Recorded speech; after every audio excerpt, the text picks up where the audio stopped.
大部分啲人去揾我睇風水咧，佢未必係催財嘅。哦，佢係好多發生啲咩事咧？好多搬咗入去，好多人病啊！好多人病啊！呢個最快見效係啊，係啊，好多人好成頭點解個個都病嘅？點解成家都人病咧？咁樣係啊，即係有陣時佢哋有啲地方話打個譬如係政府嘅嗰啲嘢咧，佢未必係要催財噶嘛。喂，最緊要開開心心啊！呢啲咁嘅嘢啊嘛。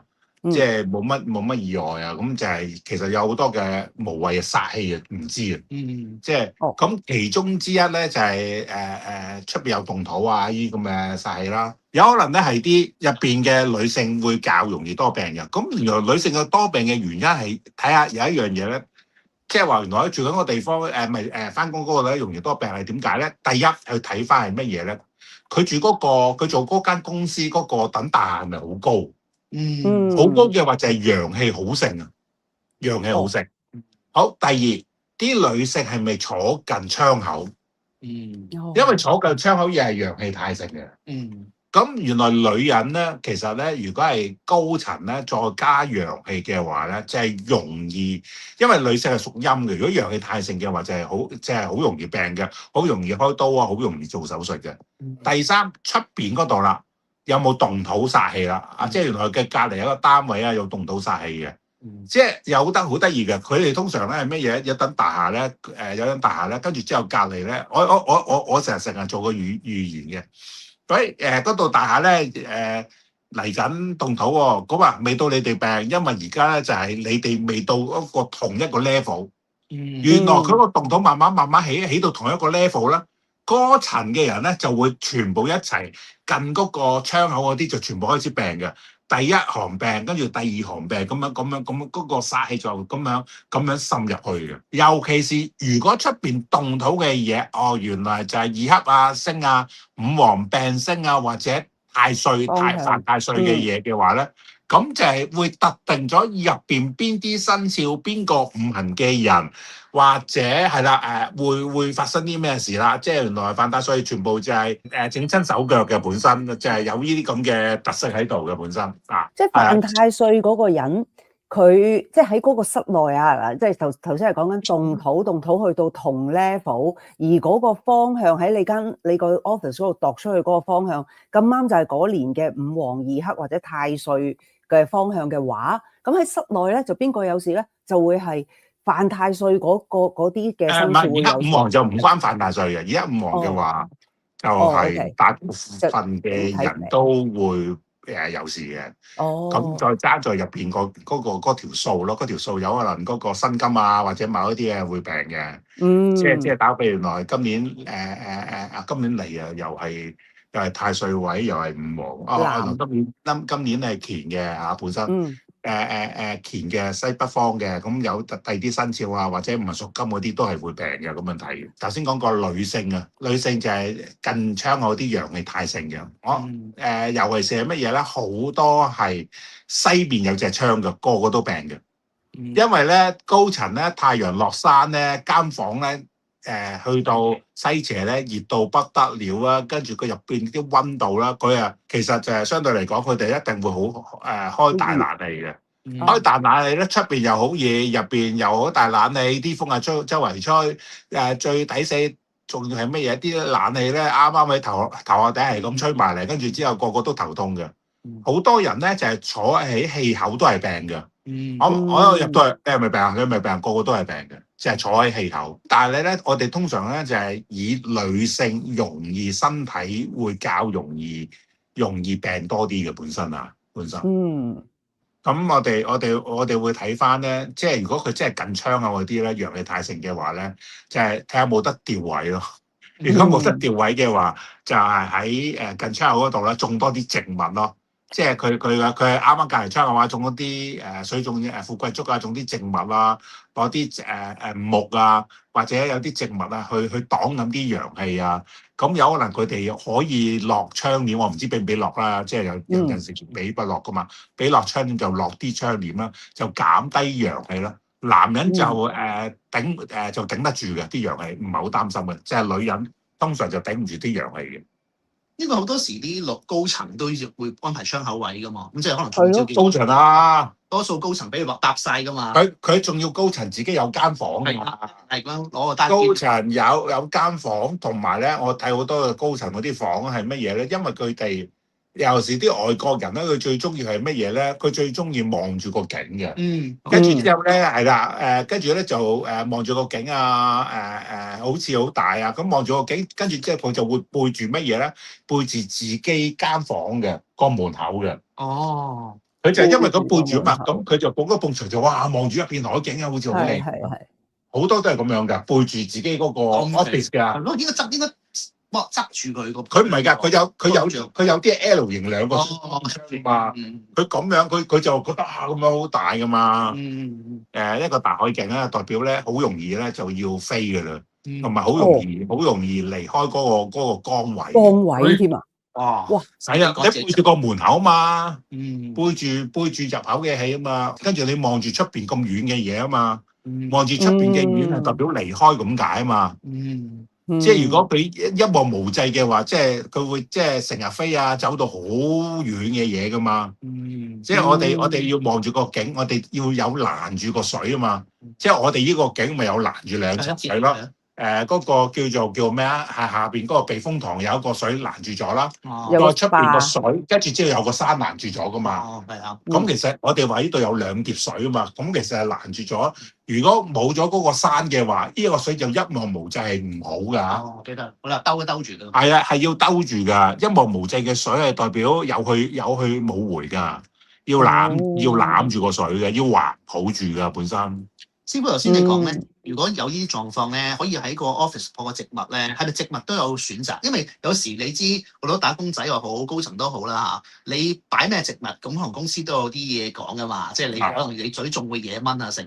但係咪即係唔好要針葉植物啊？基本上避開嗰啲仙人掌嗰啲咁嘅針葉。易種嘅咧，好難。如果你仙人掌嘅話，你要種嘅話就係打個比喻來，你窗台對住出邊有曬氣，可以種仙人掌咯。哦。但係如果唔係嘅話，就唔需要種仙人掌咯。即係你除非出邊有殺氣啫嘛。即係譬如動土嗰啲。動土啊，跟住之後有天斬殺啊，出邊有啲尖角啊，跟住之後有可能有啲反光嘅玻璃牆膜啊，咁我哋諗下用啲咩嘢，用咩橋對付佢咯。係啊。仙人掌天斬殺咪即係嗰個兩個唔係天斬殺，兩等大廈中間嗰條掛。嗰條欄係啊。就嚟放暑假啦，大家買好機票 plan 咗去邊度玩未啊？講起去旅行上網咧，我想同大家分享一個我自己用緊覺得好方便嘅旅遊必備工具，佢就係 Saily eSIM 啦。咁市面上有好多唔同嘅 eSIM 啦。咁至於我推介 Saily 嘅原因咧，就係因為佢係由網絡安全大廠 NordVPN 開發嘅。咁去到外地上網咧，安全好緊要㗎，仲要穩定咧。咁所以咧，用 Saily eSIM 咧就會特別安心啦。佢好吸引我嘅地方咧，就係佢成個流程咧非常之順暢，好簡單。你只需要咧 download 個 app 啦，喺裏邊揀好你要嘅 plan，咁就直接開通噶啦，完全唔使去研究點樣掃 QR code 啊，或者搞啲複雜嘅設定。就算你平時咧係少搞手機 setting 嘅朋友咧，都可以輕鬆上手嘅。平時出國咧就最怕唔知自己用咗幾多嘅上網流量，而喺 Saily 個 app 裏邊咧，你可以隨時好清楚咁睇到你嘅 data 使用情況嘅，咁就唔使怕超量啦。用唔夠咧又可以隨時增值喎。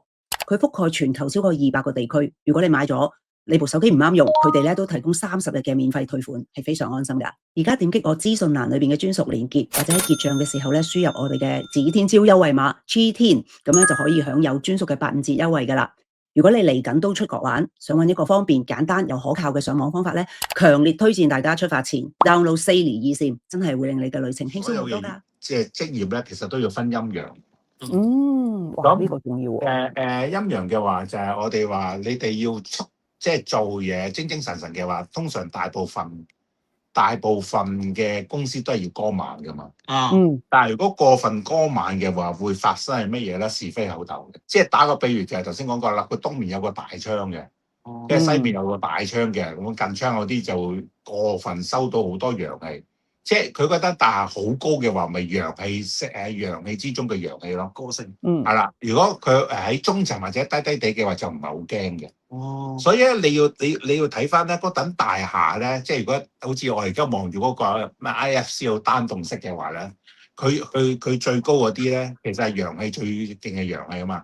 就係代表男人話事。去到最低嗰幾層嗰啲咧，就係女主管話事嘅。嗯我哋有分就係上邊就係男人，下邊就係女性話事嘅。即係如果你個女性咧，如果係去到上面嘅話，係會代表咩事咧？嗰個女人係個性格係變咗男人嘅性格，好剛烈，好剛烈啊，好惡啊，跟住之後不近人情啊，咁啊要管要指指點點啊，冇少咗女性嘅温柔嘅。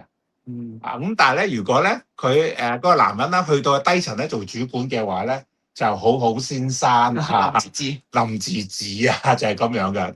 我等大廈睇間房睇嘅顏色啊，其實好多嘢咧已經可以斷到呢度係發生咩事嘅，即係斷到啊！呢個老闆係好懶嘅老闆，呢個老闆係一個好勤力嘅老闆。我睇嗰啲擺位嘅佈局咧，就全部係知道嘅。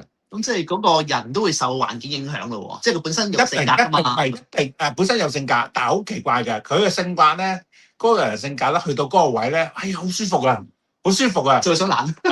佢唔係好舒服啊！喂，突然間佢不嬲都個人咧，即係好有衝勁做嘢，去到嗰度哇，好有衝勁做嘢，哇好舒服好舒服嘅。你知唔知我點解要揀呢一度啊？跟住成日望住咧，因為呢度陽氣盛啊！哦，我基本上係一個好懶嘅人，我基本上係一個好懶嘅人啊！吸翻啲陽氣都係成。我以前住嗰個咩啊？嗰個死我都話唔記得嗰個大名嘅。又係租嘅豪宅嚟嘅，嗰度就係見到好多水啊！李景灣嘅隔離咩軍咩啊？哦，李景灣隔離，我知。嘉灣，我住嘉灣，我覺得嘉灣就好舒服啊，又唔係好光啊咁樣。我又見到個海嘅，咁但係又唔係好高層嘅。咁就係去到咧出邊嘅環境就係一個好海啊，同埋好靜嘅，冇街道嘅，哇好舒服。